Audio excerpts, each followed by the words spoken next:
Vamos falar do Centro Espírita. O nosso centro tem 4 reuniões públicas. Terça, quarta, sexta-feira, às 20 horas, e no domingo às 18 horas. Não, às 19 horas. Né? Temos também o atendimento fraterno, que funciona todas as tardes, de segunda a sexta, de 2 às 17 horas, de terça e de sexta às 19h30 e domingo às 18 horas. É isso, né, Claudinha? No domingo, o atendimento às 18. Temos também a nossa biblioteca, com mais de 1.500 títulos de livros espíritas à disposição de vocês, funcionando de segunda a sexta, de 14 às 17 horas. O Clube do Livro, hoje com 175 sócios, que funciona de segunda a sexta, de 9 às 17 horas. Também um bazar beneficente, onde nós colocamos ali tudo que ganha, todas as doações que chegam, também funcionando de segunda a sexta, de 9 às 17 horas.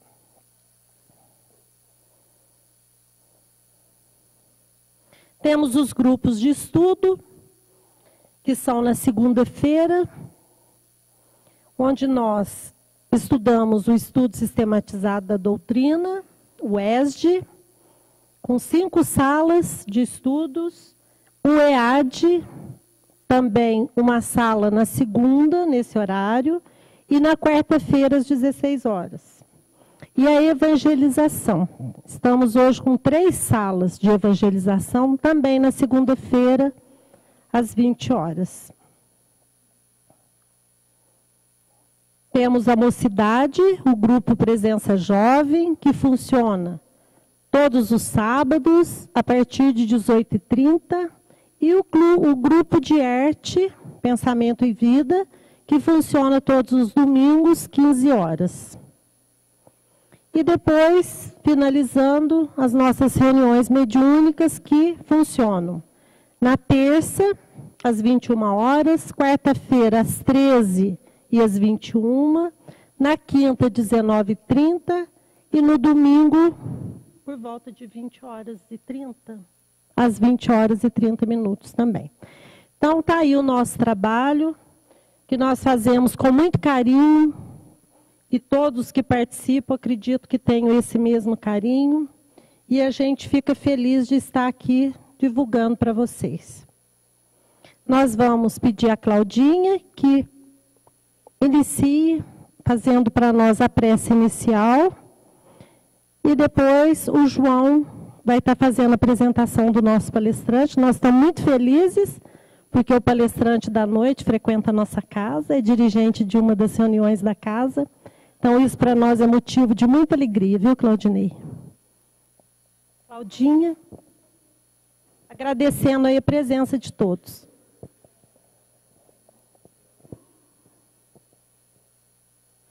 Boa noite a todos. Que possamos, nesse instante, fechar os nossos olhos e levar o nosso pensamento até nosso Mestre Jesus, até nosso Pai de amor e misericórdia, para agradecermos a oportunidade de estarmos aqui reunidos para ouvir a palavra do Senhor. Que nós possamos receber da espiritualidade que nesse momento aqui se encontra, um clareamento, uma atenção, para que nós possamos, ao ouvir as palavras do nosso irmão, levar essas palavras também ao nosso coração, para que possamos aplicar em nosso dia a dia aquilo que Jesus espera de nós, praticando a nossa reforma íntima, em busca de um mundo de paz e de amor. Que assim seja, Senhor, graças a Deus. Boa noite a todos. Vou fazer a apresentação do nosso irmão Claudinei Marques. Ele é professor, advogado, participa do movimento espírita há mais de 25 anos, desenvolvendo suas atividades doutrinárias no Centro Espírita União Fraternal e na Casa do Caminho. Por favor, meu irmão. Boa noite a todos. Muita paz. Eu gostaria, primeiramente, de agradecer a AME, na pessoa do nosso querido Milton. Obrigado, Milton, pelo convite. Quando quiser convidar, convide. A dívida é grande e a gente tem que trabalhar. Convidar todos, agradecer a todos os presentes, porque é muito importante a presença de vocês na Semana Espírita de Poços de Caldas.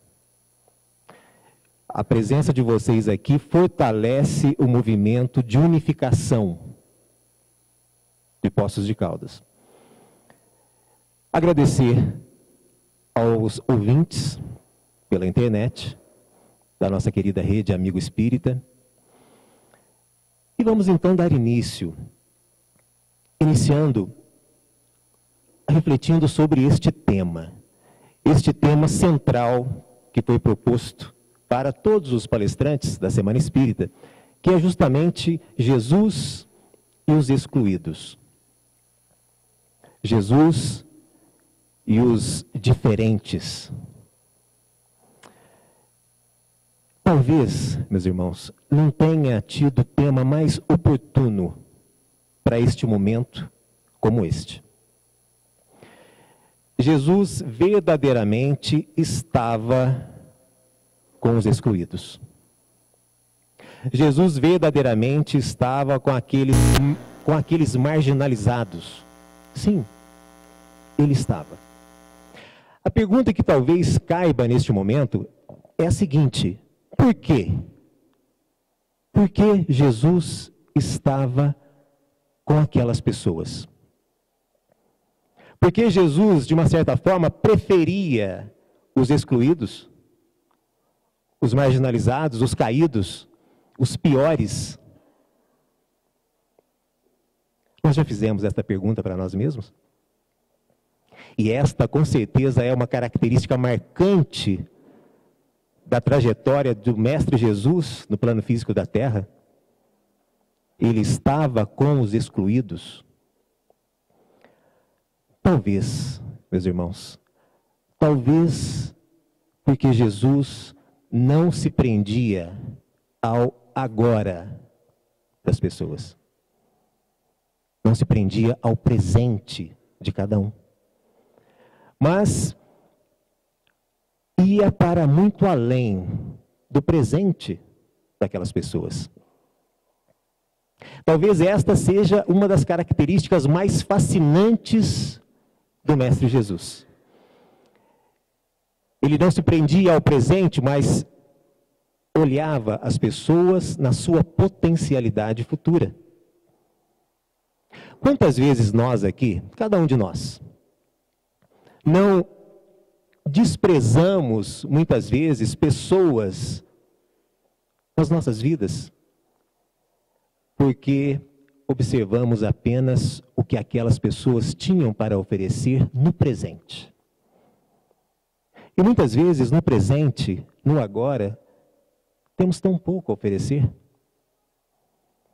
O que seria daqueles filhos, especialmente aqueles, infelizmente, nos tempos de hoje, que sofrem com a dependência química, se as suas mães não os amassem a partir da potencialidade futura de cada um deles? E Jesus, então, é assim. Ele nos ama, meus irmãos, ele nos ama não apenas por aquilo que nós somos no agora, no presente, mas especialmente por tudo aquilo que ainda podemos ser no futuro. Daí, então, ele amava aquelas pessoas. Os excluídos, os marginalizados. E dentro desta reflexão, eu separei 2 momentos de Jesus, porque são muitos dentro do Evangelho, 2 momentos para que nós possamos refletir juntos aqui. O primeiro deles está baseado As minhas reflexões foram baseadas na obra de Haroldo Dutra Dias. No final do capítulo 9 do Evangelho de Lucas, Jesus, como que pressentindo aquela Páscoa, aquele momento final da sua crucificação e morte, convidou os discípulos e disse a eles, de uma forma um tanto enigmática, preciso ir a Jerusalém, mas preciso passar pela Samaria. A primeira parte do que Jesus disse não impressionou os discípulos, porque todo homem judeu necessariamente precisava frequentar ou visitar, ao menos uma vez na vida, Jerusalém, a cidade sagrada. Aquela primeira parte da colocação de Jesus não impressionou os discípulos, mas a segunda sim. Preciso passar pela Samaria. Passar pela Samaria, ou ir da Galileia a Jerusalém, passando pela Samaria, seria necessariamente o caminho mais longo. Mas não apenas mais longo, o caminho mais pedregoso, o caminho mais árduo, de relevo mais difícil. Mas não apenas isso. Partindo de Cafarnaum para Jerusalém, passando pela Samaria, seria adentrar o território de um povo inimigo. Sim, samaritanos e judeus eram inimigos naquele momento histórico. Não obstante descenderem do mesmo tronco étnico, eram inimigos. E esta inimizade teve início 7 séculos antes, quando da morte do rei Salomão. Divergências doutrinárias passaram a existir entre aqueles povos, aquelas tribos. E a partir daí, então, o primeiro grande cisma, em que 10 tribos permaneceram mais ao norte e 2 tribos, Benjamim e Judá, permaneceram mais ao sul. E então, as dificuldades de relacionamento que se acirraram no século III antes de Jesus, quando povos estrangeiros invadiram a Samaria, mesopotâmios, assírios, e conspurcaram, violaram as mulheres samaritanas. O sangue samaritano permaneceu, então, a partir daquele momento, misturado. E nós sabemos, e desde aquela época, para um judeu, o sangue misturado do povo samaritano não era absolutamente possível de se aceitar. Os judeus, ainda hoje, são adeptos do chamado jus sanguine, o direito de sangue. Não importa onde você nasceu. Se você tem sangue judeu, você é judeu. Nós brasileiros somos adeptos do jus soli. Nasceu no Brasil, é brasileiro. Não nasceu no Brasil, não é brasileiro. Salvo se filho ou filho de um casal brasileiro, quando então terá dupla nacionalidade. Essa dificuldade que existia entre aqueles povos, entre aquelas tribos irmãs, a ponto de, quando um judeu passava ao lado de um samaritano, ele gritava, raca, desprezível. Não se davam. Daí, os discípulos não compreenderem o porquê daquele querer de Jesus. Mas não questionaram. Não questionaram. Pelo contrário, como se tratava de uma longa viagem de pelo menos 150 quilômetros. E imaginemos nós o que é isso. 150 quilômetros de Cafarnaum a Jerusalém, caminhados a pé. João Evangelista, com mais um pequeno grupo de discípulos, resolveu ir à frente, na busca de hospedagem, para que a viagem fosse menos danosa, menos cansativa. Chegaram então na Samaria. E para a surpresa daqueles homens, não foram bem recebidos. Tudo bem, eram samaritanos, mas havia, naquela época, como há ainda hoje, entre os povos orientais, uma tradição muito grande e muito respeitada da recepção dos peregrinos. Receber um peregrino era quase que um código de honra para os povos orientais. Natural que fosse assim. Natural que fosse assim, numa época onde o meio de transporte era difícil, quase inexistente, as pessoas precisavam caminhar a pé por muitos e muitos quilômetros e dar abrigo, dar guarida, uma boa alimentação, uma noite de sono para aqueles que peregrinavam. Quem é o peregrino? É aquele que caminha na direção de um lugar sagrado. Entretanto, não obstante esta tradição, os samaritanos não quiseram dar hospedagem ao grupo de Jesus. Havia uma lenda mitológica, que dizia que todo aquele que negasse pouso a um peregrino, fogo do céu deveria cair sobre sua cabeça. Sendo assim, aquele grupo retornou a Cafarnaum.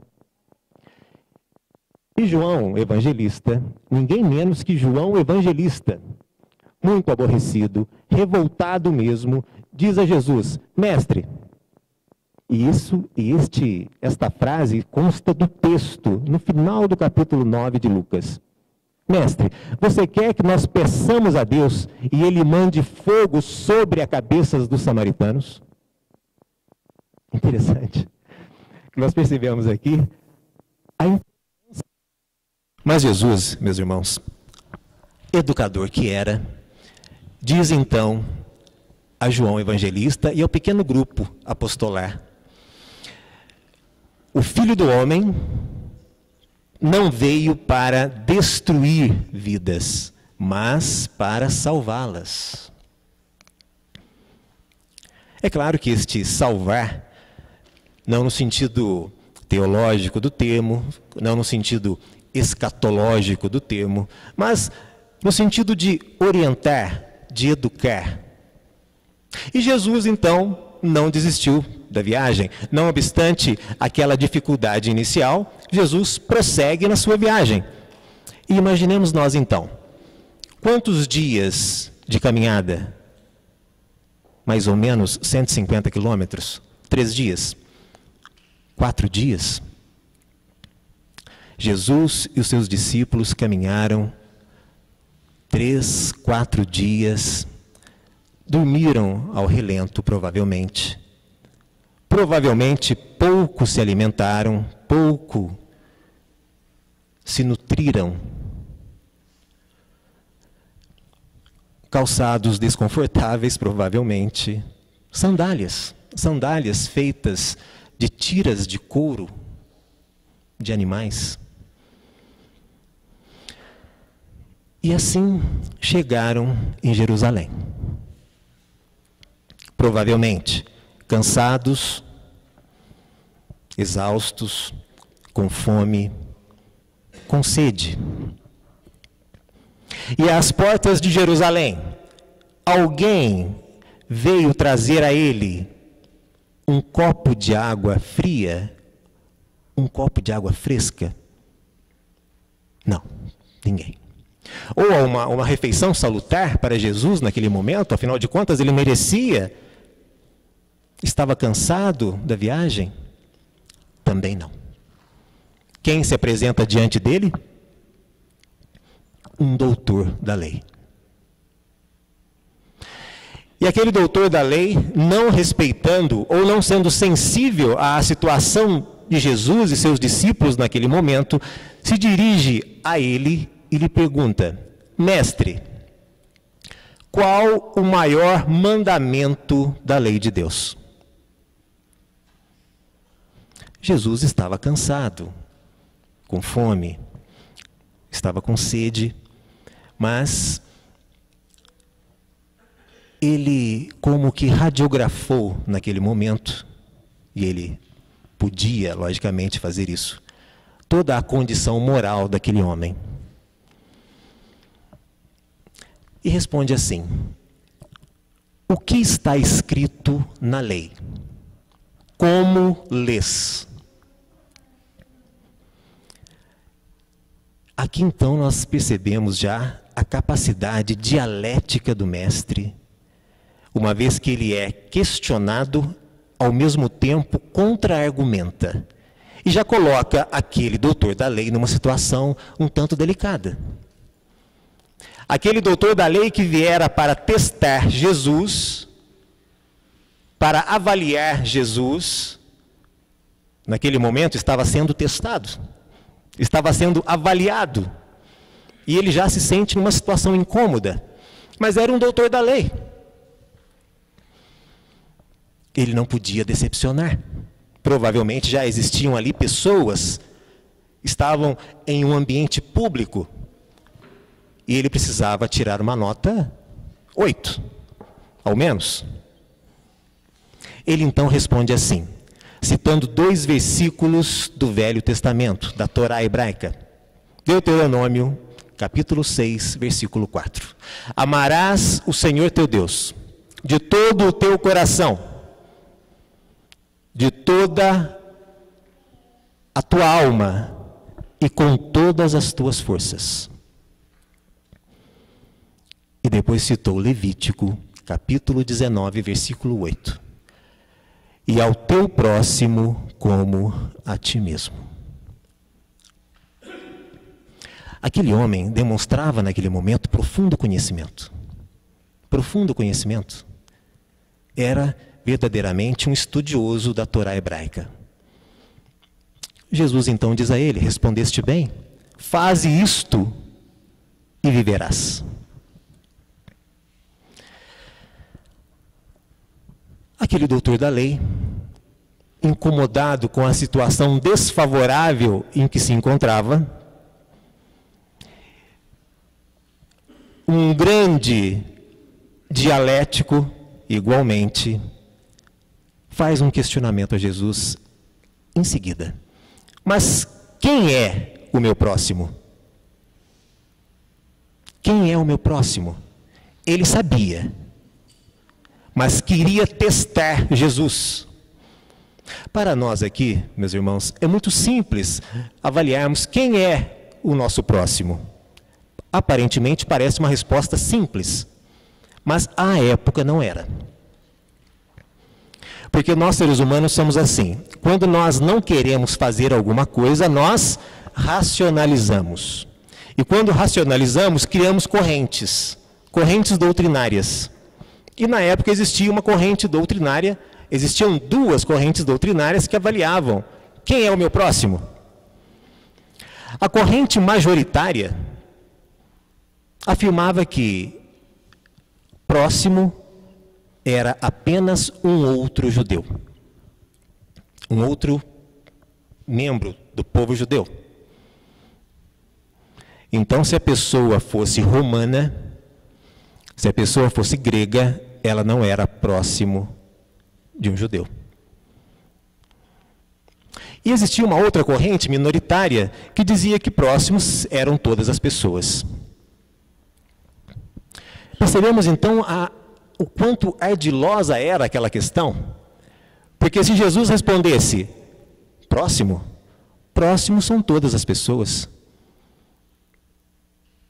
O doutor da lei responderia o quê? Não, mas eu sou adepto da primeira corrente, da majoritária. Para mim, próximos são apenas outros judeus, e não todas as pessoas.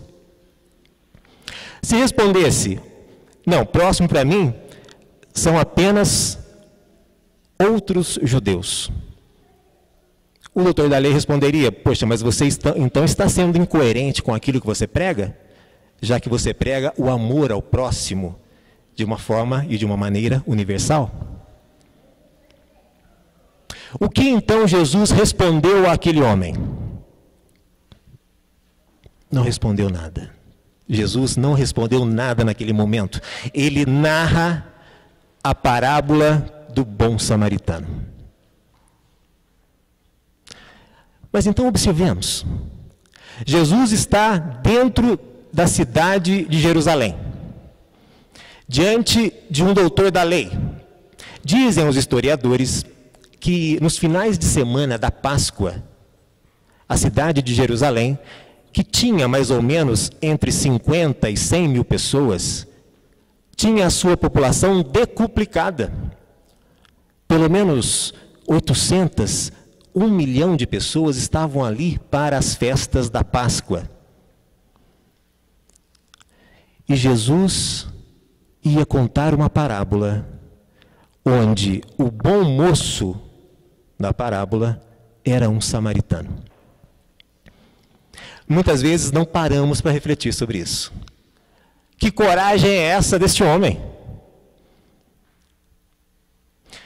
Imaginemos nós aqui, e se isso fosse possível, se alguns de nós aqui recebêssemos um convite para fazermos uma palestra em um país árabe de maioria muçulmana. E na plateia, metade dela, simpatizantes do Boko Haram. E a outra metade, simpatizantes do Estado Islâmico. Numa hipótese. E ao fundo ainda alguns homens-bomba, para garantir, não é? E nós então fôssemos convidados a falar do amor ao próximo. E na nossa palestra nós fôssemos falar sobre a parábola do bom judeu. Ia dar certo? Parece que não, não é, meus irmãos? Provavelmente seria a nossa última palestra. Mas Jesus narrou a parábola do bom samaritano. Narrou a parábola do bom samaritano.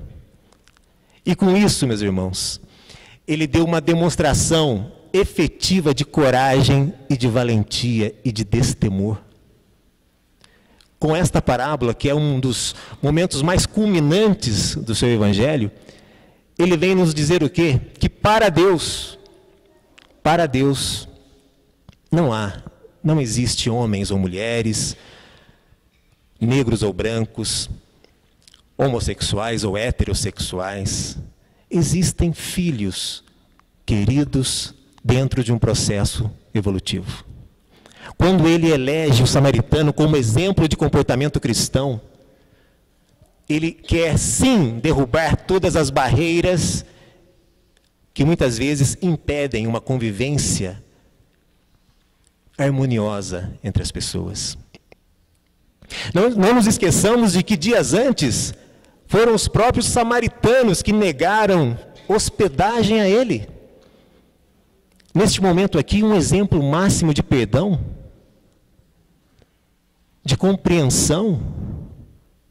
E imaginemos nós aonde estava a essas alturas João Evangelista, não é?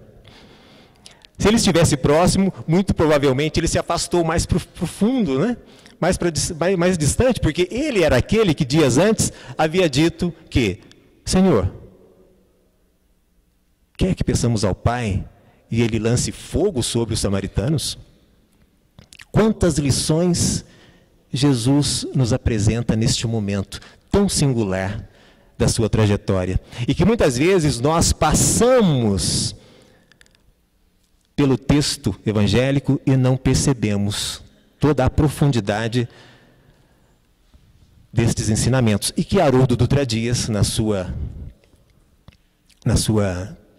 disciplina em estudar as fontes primeiras do Evangelho, vem então e nos traz todas estas informações. Jesus então disse: descia um homem de Jerusalém para Jericó, e foi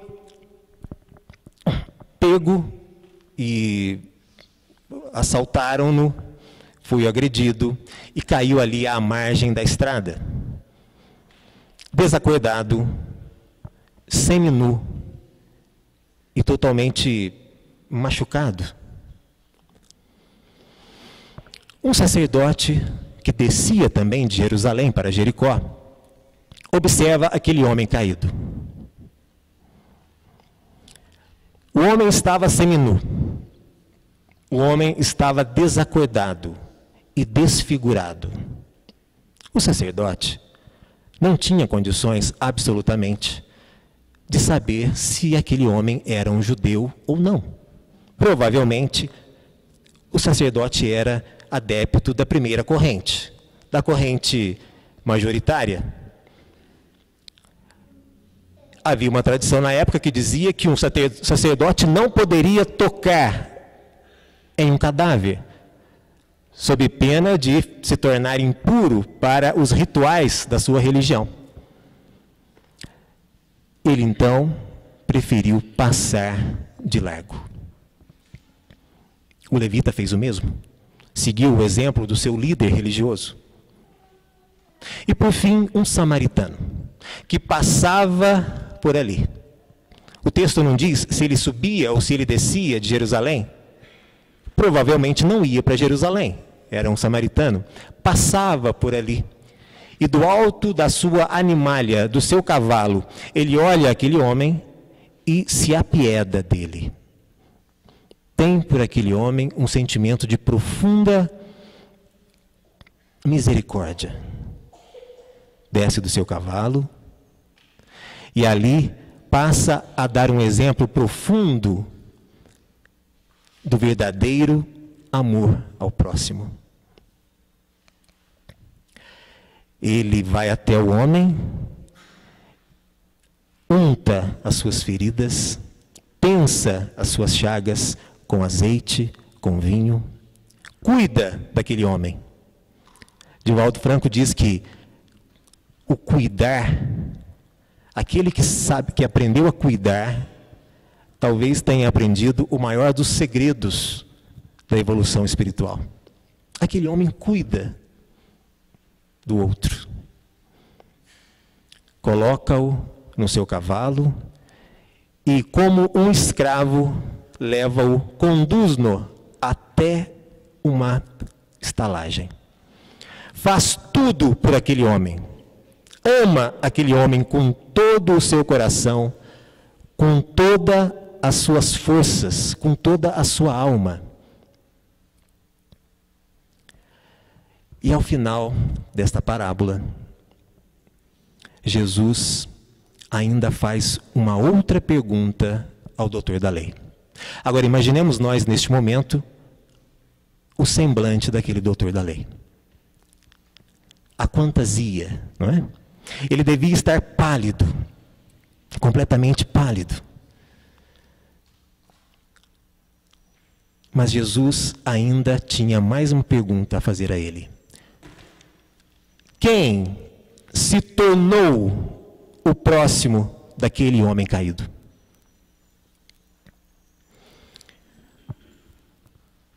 Jesus diz, quem se tornou? E aqui nos traz mais um grande ensinamento. Porque o próximo de cada um de nós é aquele no qual nós nos tornamos próximos. Ninguém é próximo de ninguém. Nós nos tornamos próximos de alguém. E para isso, é claro, temos que ter uma iniciativa, uma atitude, uma ação proativa em relação àquelas pessoas que passam pelas nossas vidas. Muitas vezes, pessoas que estão casadas há 30 anos não são próximas uma da outra. Porque não buscaram, não tornaram-se próximas uma da outra ao longo daquele período de convivência. E o doutor da lei, então, ao final, como já estava completamente abatido, completamente entregue ao carisma de Jesus, mas mesmo assim ainda não desiste, não deixa de lado o seu sentimento sectário e ainda responde: aquele que usou de misericórdia para com o homem caído. Não pronuncia o samaritano. E Jesus silencia naquele momento. Porque ele poderia ter dito: então vai e faça o mesmo. Mas a lição já estava dada. Não havia mais absolutamente necessidade de prosseguir. Jesus era um educador, acima de tudo. E ele sabia que aquele momento já estava devidamente, era o momento ideal para se parar ali, aquele diálogo. Este momento de Jesus é um momento de grande importância para a compreensão, para a nossa compreensão, do quanto ele era um homem universalista e que respeitava as diferenças e que pregava a tolerância e o respeito àqueles que não comungavam, àqueles que não comungam com as mesmas ideias que nós comungamos. Mas existe um outro momento, e mais 10 minutos da atenção de vocês, muito interessante, narrado no Evangelho de Mateus. Mateus capítulo 9, versículos 10, 11 e 12. Jesus, logo após convidar Mateus, o Levi, para fazer parte do seu grupo apostolar, é convidado por Mateus, para ir à sua casa. Mateus era um publicano, um cobrador de impostos. E como era muito comum à época, quando alguém recebia alguma pessoa importante na sua casa, portas e janelas eram abertas para que todos vissem o convidado, aquela pessoa importante que havia sido recebida na casa da pessoa. Provavelmente as portas e janelas da casa de Mateus estavam escancaradas e os fariseus então se aproximam e veem Jesus sentado à mesa com Mateus, um publicano, e com pessoas de má vida. Esse é o texto evangélico. Aí então os fariseus questionam: mas por quê? Questionam os discípulos. Por que o mestre de vocês senta com estas pessoas de má vida e com publicanos? E aqui nós temos que compreender quem eram os publicanos. A todo momento nós nos deparamos com esta palavra. Quem eram os publicanos dentro daquele momento histórico? Eram os traidores de Israel. Eram aquelas pessoas que, não obstante judias, cobravam impostos de outros judeus. Detalhe, em prol da coroa romana.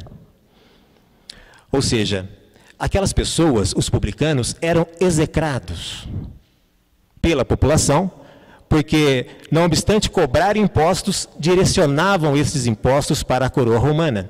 E muitas vezes, muitos deles, publicanos, cobravam impostos muito além do que era o necessário.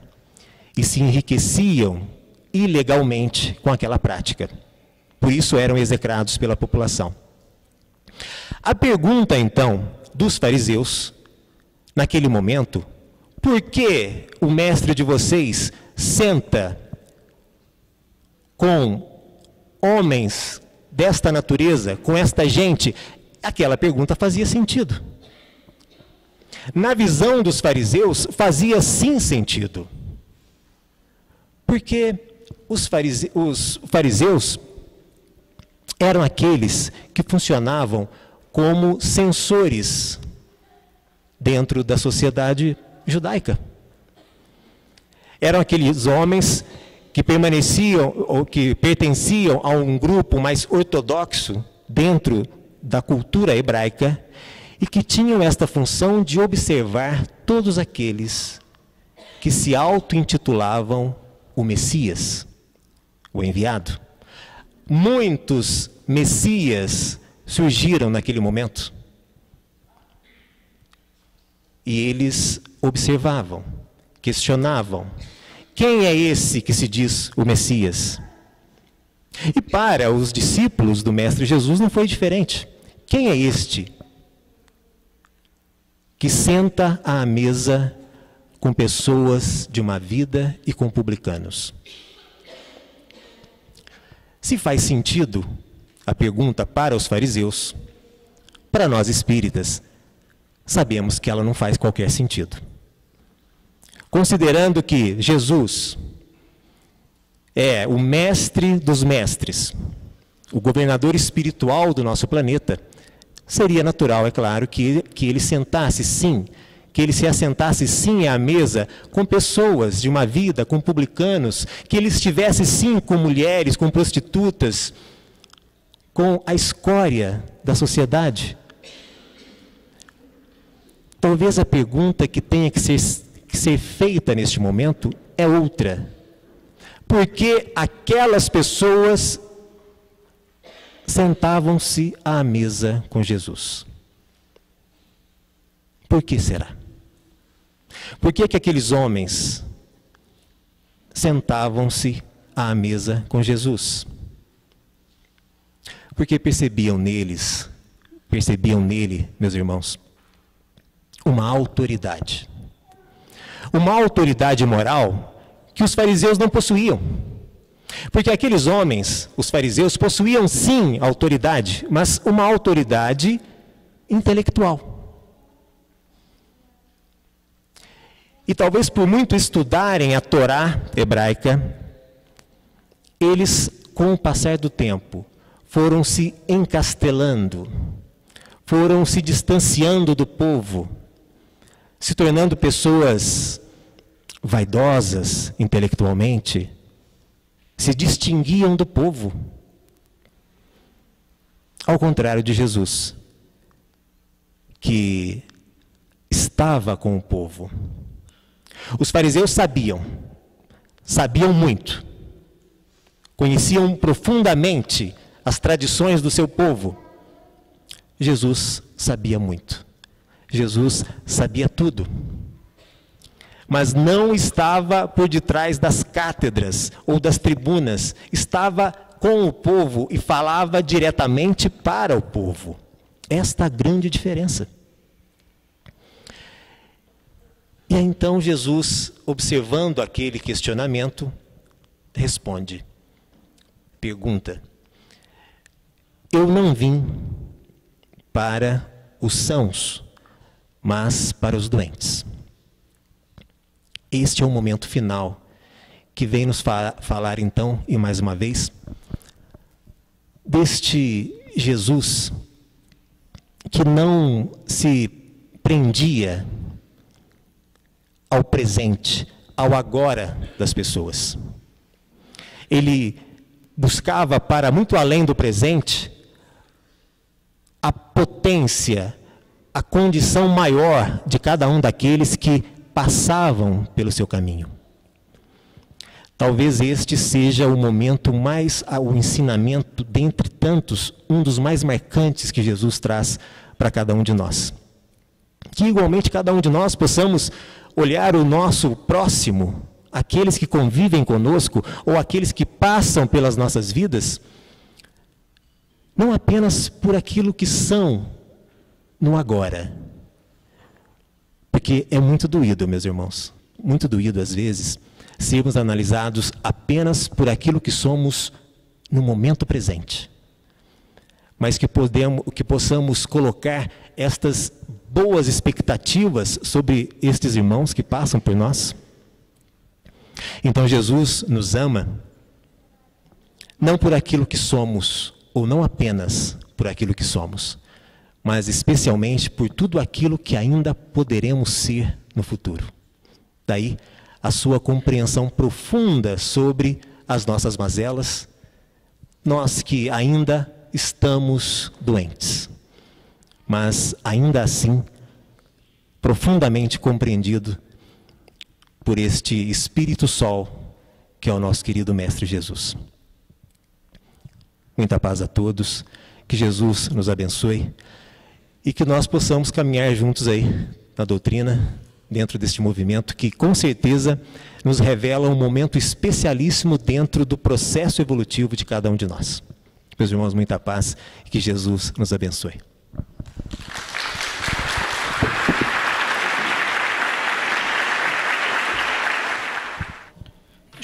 Neste momento, vamos elevar o nosso pensamento ao Mestre Jesus, agradecendo mais uma vez a oportunidade de estarmos aqui reunidos em seu nome.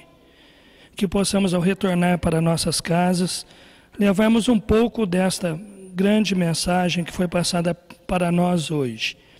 Que possamos pedir também por aqueles irmãos enfermos, por aqueles que passam por alguma prova, por alguma necessidade, que possam ter o coração balsamizado pelos ensinamentos nesta noite ministrado.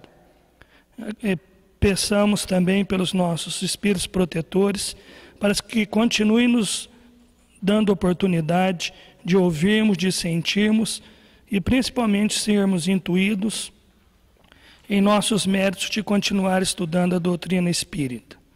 Agradecemos mais uma vez ao Mestre Jesus e que possamos a cada dia sermos melhor que no dia anterior. Que assim seja.